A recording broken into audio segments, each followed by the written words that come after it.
And it's really interesting. I'm reminded of a story of about a year and a half ago because of my commitment to tea and my interest in regenerative agriculture, economic evolution, bioregional economics, innovations of policy and systems and finance together.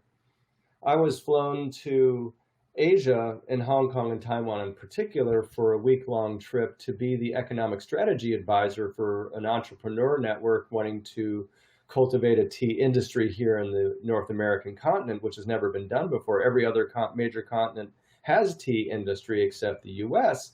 So then I was there to meet tea masters and public officials as the economic strategy advisor to tea folk. But then it made my experience and the experience of everyone else far easier because I understood the inner and outer components of tea cultivation and cultivation of individuals through the tea community as a simultaneity. And that non-duality is actually what is necessary and helpful for the kind of systems shifts that our civilization need to go through.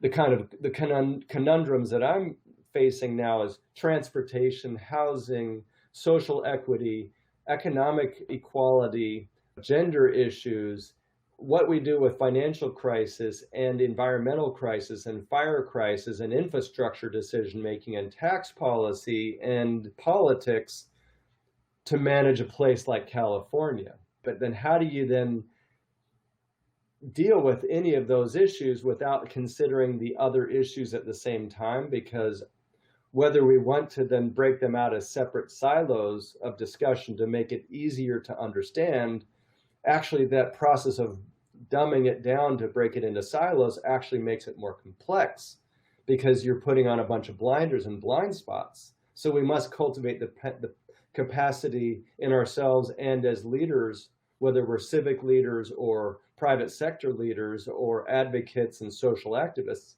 In all instances, we have to have the ability to listen to the other points of view and incorporate them into our model for change.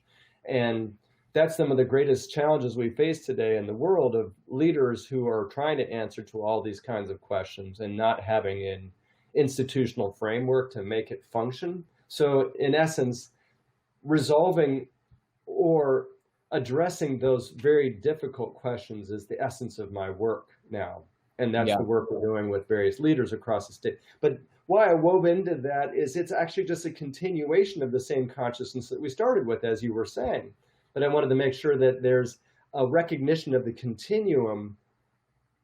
Yeah, absolutely. Of presence. And we would be able to talk about this among some of the most wise business coaches and CEO whisperers that I know, but they would just put it all in business and very kind of conventional terminology. But the ones that are the best that I've met, I drill down and say, there's a lot more behind that screen, right? Isn't there? You've been a practitioner of some wisdom tradition before, and they, often will say yes, or they came about it on their own without having to be in any particular school of thought. Yet it's the same logical place to arrive for true presence.